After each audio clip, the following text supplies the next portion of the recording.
Hello, and welcome to Fidelity Connects. I'm Dave Bushnell, Senior Vice President of Advisor Sales. 2025 was a standout year for Fidelity Canada, and it was all driven by our advisor community. Through our webcasts, we connected with more than 16,000 advisors like you directly with our experts, sharing timely insights across markets and strategies. Whether you joined us online or at one of our 33 in-person events, your engagement made a real impact. We're also proud that we've issued more than 500,000 CE credits in support of your ongoing professional growth. As we look to 2026 and beyond, Fidelity Canada is focused on going even further, bringing you sharper insights, greater access to our experts, and practical support to help navigate what's next with confidence. Excited as always to be speaking with my friend, and I'm going to say long time. We've been doing these for, I want to say 4 or 5 years now, and that's our head of product, Andrew Clee. So Andrew, welcome, good to see you. Yeah, thank you for having me. So Andrew, they always put us on these shows. We do generally year recaps, what's going on, and I was thinking yesterday, oh my goodness, do we have a lot to talk about today? So we're going to get into what we think for this year, but let's perhaps just for everybody's benefit, let's do a recap of last year. It was a heck of a year. You and I have spoken about this. I thought a fun place to start would be, how did the industry do? Because both on the ETF and the mutual fund side, it was a good year. Yeah, it was a great year. So starting with funds, we're still waiting on the official December numbers, but it's looking like the industry probably posted about plus 40 billion. So contrast that versus the prior years, we see negative years, flat years, really, really healthy industry flows. When you peel back the onion though, I think there was a handful of major winners, and then we saw some redemptions at a lot of the industry level. So it's becoming more concentrated, I would say. If the performance isn't there, you're probably not receiving those inflows that we see at the industry level. ETFs, on the other hand, huge year. So record, 125 billion. 66 of that went into equity, so it was still a risk-on environment. And it's really easy in hindsight when you kind of say, okay, why did so much money chase equities? And you go, well, look, the performance, Canada did 31.5%. MSCI EP, so the international developed, did 25%. US did 18 in US dollars. But the volatility to get there, I think we were talking about it like April 2nd, Liberation Day, when they announced the tariffs. To think we'd end up at a 30 in Canada, 25 international, and an 18 in US, I think a lot of people would have been questioning that trajectory. So it kind of speaks to the importance of financial advice and staying invested, because it was a volatile year. Andrew, you have a few numbers for us on that, and you and I have talked a lot about this. And again, we talk about the importance of working with an advisor, the importance of financial advice. And yes, it's picking great stuff like Fidelity, but it's also keeping people in markets and talking them through that. You mentioned Liberation Day. Yeah. Do you want to maybe go in a little more in depth as to how that really shaped last year? Yeah, and I do want to clarify. So Liberation Day was kind of in history when the market reopened after the First World War. But they did announce the tariff plan on April 2nd this year, and the administration did call it Liberation Day. But what's interesting is we saw a huge amount of volatility for about a week. So you're going to remember the NASDAQ dropping 3% and 4% a day. On April 9th, they actually gave clarity to what they were going to do with the tariffs. And everyone's going to remember, so the S&P did 10% on April 9th in a single day. Like, those days don't come often in like my career, a lot of people's career.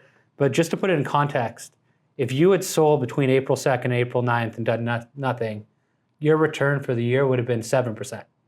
And I just said, if you had done nothing and stayed invested, we're getting close to an 18% return. So it's kind of the importance of missing those best days has such an impact on your total return. And I can't think of a better year. Like, COVID was obviously an incredibly volatile year, but last year was too. So when you take a step back and say, okay, performance was fantastic in 2025, I don't know if every investor realized that total return, because of emotional behaviors and just fear around the volatility. What's funny, it goes back to, I remember when I started Fidelity over 20 years ago, there was that piece that if you miss the 20 best days in the market over the last X number of years, it can really make a huge difference. Now, to your point, I don't know how many 10% in one days they had back when that piece was created. I don't have that stat, but I can tell you it's rare. And also, if you went back to the beginning of the year and said, who's going to take the crown on best performing market? Like, Canadian equity, sneaky, 31.5%, outperformed international stocks.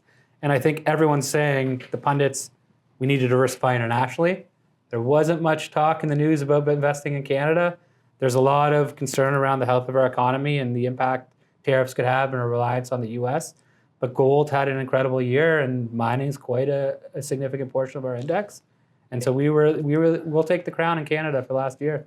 Well, we certainly will. Let's dive deep into that because, again, you and I have been doing this for many years, and I feel like our conversation was always, it was FANG, and then we moved from FANG to MEG 7, and going into last year, I think we would have presumed it would have been much of the same. But to your point, when you tally at the end of the year, it was international markets, it was Canadian markets, it wasn't all just the US running.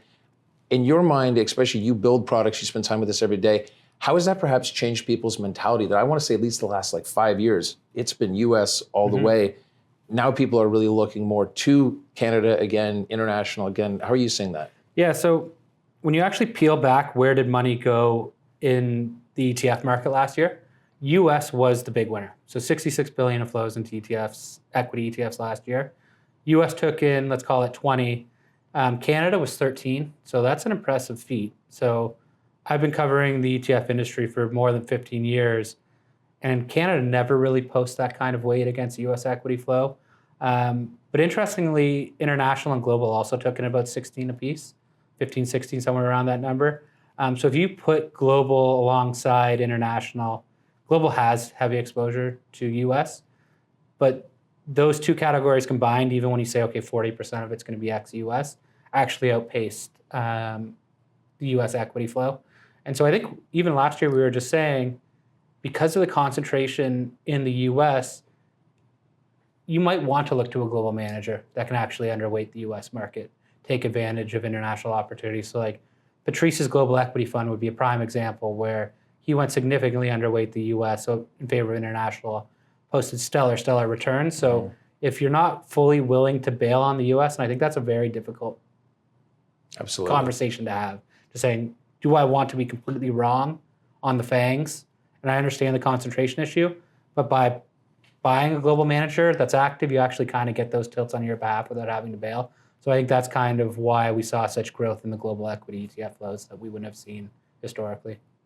Do you also see it as people, and I'll even pick on global managers, the indexes have moved, like the MSA World, if you just hold benchmark, it's higher in the US. Do you think it was a lot of also managers going, I've run a little hot in the US, and I'm going to peel back that exposure? Do you think a lot of it was reallocating, be it pensions, be it everybody else, to that? Or do you think it's new money going in? How do you think people are viewing this? Because to your point, especially for the advisors doing it, do you think this is people actually reallocating, or do you think this is just new money coming in, going a different place? I think it's both. When the US runs that hot for that long, like it's important to remember, from 2009 to the bottom to, let's call it 22, we had the inflation scare, where we saw some value-oriented stuff really work. That would be ex-US. But holistically, let's say it was a 15-year US dominance run. So you are going to have pensions rebalancing, saying this is getting overweight to my strategic mix. But you also saw a ton of people chasing the valuation in both Canadian and international. So I think you saw more than rebalancing and just new money that otherwise would have been in the US being reallocated internationally. And even you hear it from our CIOs or analysts or PMs, is I can find a like-for-like company in the European or Asian markets that trades at a ridiculously cheaper multiple compared to the US equivalent, and they might have better upside. So I think there's the fundamental arguments, there's the rebalancing arguments. I think you're seeing it come from everywhere. It all come together. Now, you mentioned Patrice. Let's go to Fidelity for a second. Yeah. We have obviously our advisor partners to thank. Last year was the best year we're going to post, with our books now being closed. So again, a huge thanks to all of our partners. What was very interesting with you and I, that there was lots of all-in-ones, there was lots of our Fidelity managed portfolios, but something happened that you and I have talked about. These are something that's very exciting and very terrifying. We sold a lot of Mark and we sold a lot of Dan. Yeah. How do you perhaps maybe touch on the F&Ps and all-in-ones, but also perhaps on people like Mark and Dan? Well, last year was interesting. And so you very rarely see momentum and value work at the same time. And I like to look at our factor ETFs, which are components of the all-in-ones, in the sense that they're systematically and quantitatively driven. So they are going to follow that factor, that investment style, no matter what happened. And just to put it in context, in every single market, being Canada, international, or US, we had momentum outperform the index and value outperform the index.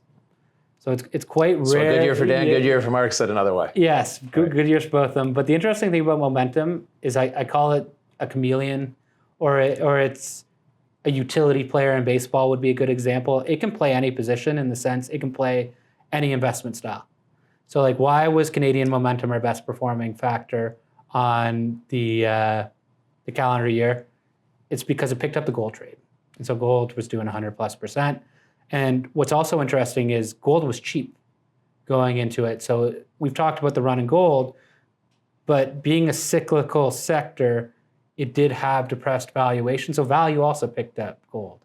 So you actually saw a year where momentum was skewing a bit value-ish in certain markets because it is designed to chase the momentum of what's performing. So to say momentum is a growth strategy, I think would be misinformed because momentum can look like value too at different points of the cycle.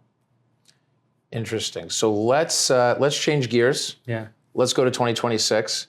I feel like every year it's always a crazy start to the year. And again, I should do a plug, and I'm going to do it several times. We do hope that everybody can join us next week for our Great Vision show that's going to be live here in Toronto, but obviously broadcasted right across Canada. But talk to me, when you're looking at this year, I want to start with something just because it's going crazy. Can we just start with gold? Yeah. And gold yesterday, I want to say, was up, I think it was 3% is what I saw at the end of the day. This thing has gone, I always think of gold, it was $2,000, between 18 and 2,000, I feel like for a decade. Yeah. And now all of a sudden it's just gone, and it looks like it's not looking back. When you look at this, what are you thinking when you're looking at gold? Well, I think there's so many things playing into gold right now, and it's kind of like a perfect storm. So you've got geopolitical risk. So gold yesterday was flying on the back of that. You've got the Japanese bond market was also a significant event yesterday, and I think we should touch on that just in the sense that when you see those traditional safe haven bonds that we would say is a store of value behave the way that they did in Tokyo yesterday, gold's going to catch a bid because it's a safe haven asset. There's a lot of friction about what's happening in the Federal Reserve in the U.S. right now. So the U.S. Treasury market is a store of value. The U.S. dollar is a safe haven asset. And if that's at risk, gold's where a lot of the industry is looking right now. So it's kind of a combination of what's happening politically, what's happening in the safe haven markets, and what's happening on the geopolitical level that's kind of all fueling this. Let me jump in there. And again, not that we can see the future, but if there is, you saw the headline yesterday, I think it was Greenland. It wasn't a crazy amount of money, a couple $100 million, but if U.S. debt is dumped, in theory, that plays into this as well. It does, no doubt. And I won't speculate on how these tariff negotiations play out, but it's important to remember that the rest of the world owns a significant amount of U.S. treasuries, and the U.S. administration appears to want to keep that yield curve low, and to address their agenda, affordability, all that stuff, like mortgage prices directly tied to the U.S. yield curve. So a response could be that if these want to retaliate on through tariffs, you could also unload U.S. treasuries, which would force the yield curve higher. And I can't speculate on that, but that would feed into gold as a preferred asset. But then there's also the argument that once yields get high enough, they become so attractive just from a total return standpoint and a coupon clipping standpoint that money finds its way back to the bond market. It's finding that appropriate level of what the risk reward is versus the yield. Because we did see the yield curve explode through the inflation rally.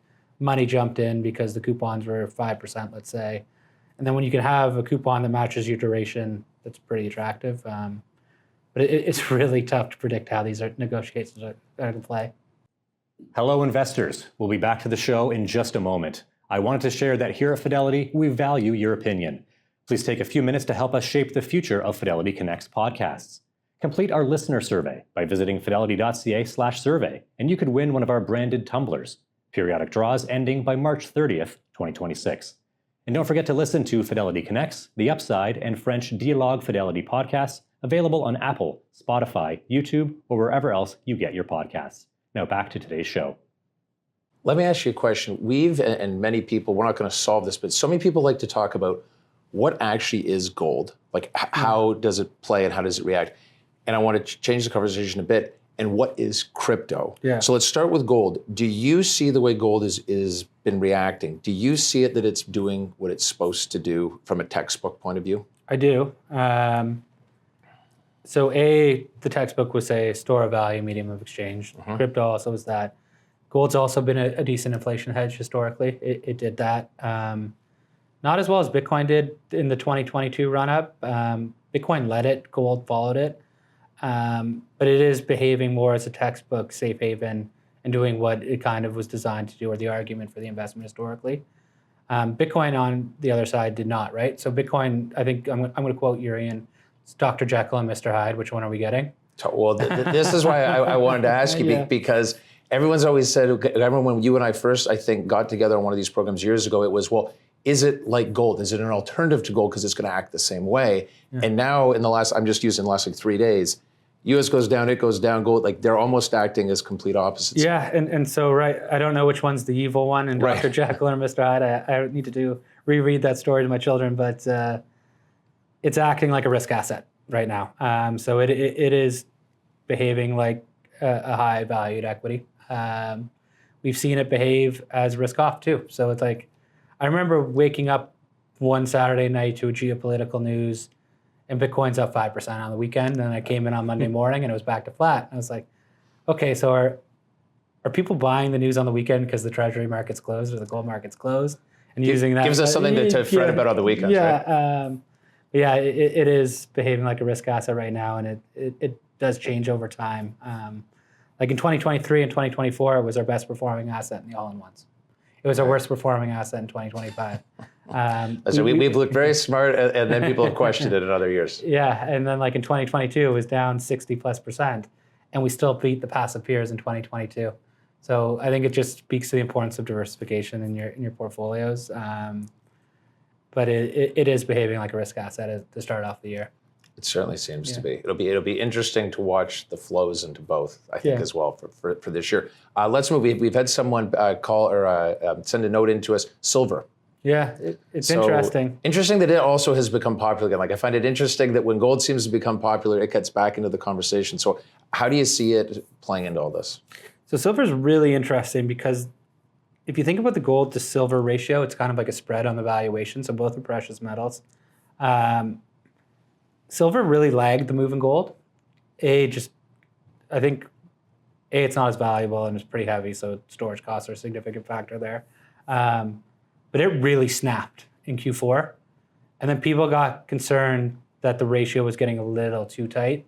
So it trades like gold, and there's spreads or relative valuations kind of where it should trade relative. And I think it got a little too tight, which is why you saw it blow off a little bit. But it does play into it. But I think the argument as a safe haven relative gold is not as significant on the silver trade, but it is a precious metal at the end of the day. Let me ask you a question as someone that builds product. Yeah. For many years, I'll say there was always gold. There wasn't Bitcoin, if I'm going back far enough. When you see and when you think about creating new products, are you thinking more now about, for instance, the all-in-ones? How do you think about all of that? Yeah, so we did make Bitcoin permanent. Yep. We did that in 2022. And that was as a response to an appropriate way to incorporate Bitcoin into a portfolio from a risk standpoint. So there was a lot of Canadians, there was a survey done by the OSC in 2019. And at that point in time, something like 20% of Canadians already own Bitcoin. What was really interesting about the study is people were either dramatically overexposed, so it was a way too large percentage of the portfolio, or a way too small percent of the portfolio.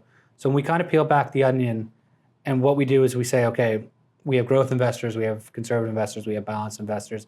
It's all around your investment horizon, but how much Bitcoin can you put into a portfolio without changing the risk profile?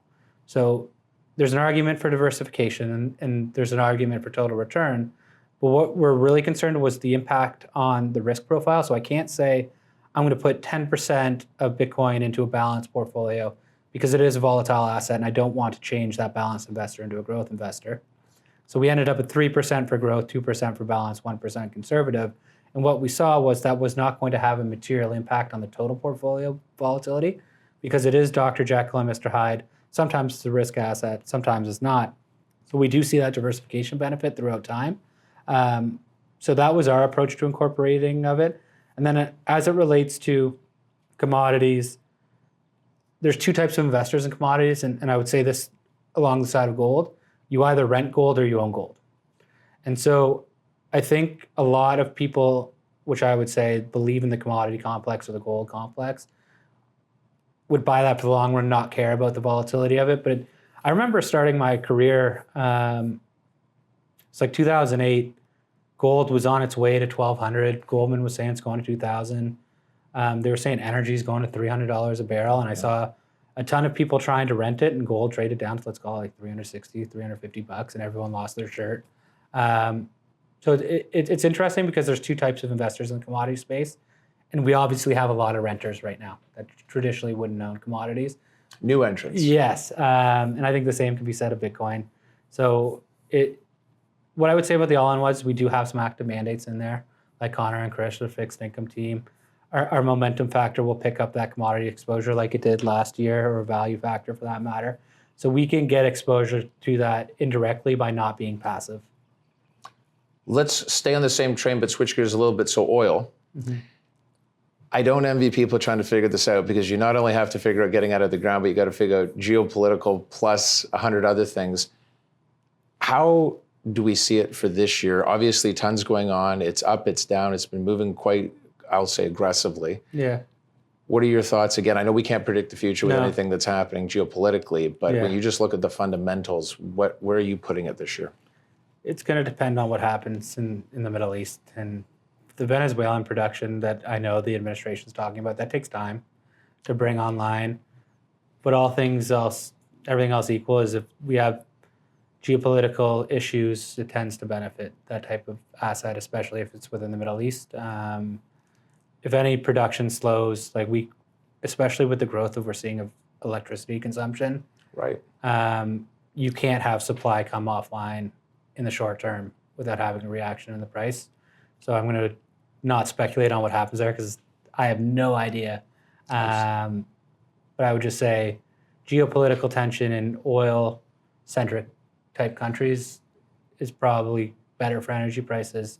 Longer term, if Venezuela has the largest oil reserve in the world, if you bring that online, I mean, oil prices could go down in that scenario. It's a supply-demand argument, and we just have to, if you can get the supply side right, the demand side's kind of predictable. So it's tough to say what happens in this type of environment.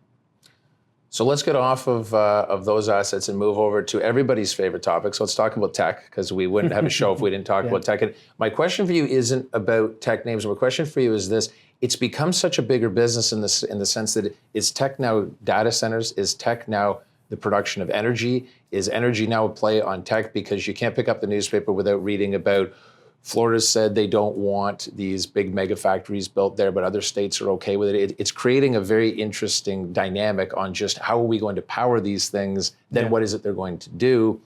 How has all that changed from just picking if NVIDIA was going to be the future versus Meta versus name your other favorite big tech company? Well, you and I both heard 2 PM's talk this morning just saying, who would have thought that Google was going to get into the semi space and actually outperform NVIDIA? So they released their chips, and they started performing better than NVIDIA did. So it's really interesting. I think this is actually goes back to the argument of being active. So NVIDIA obviously is a huge market cap.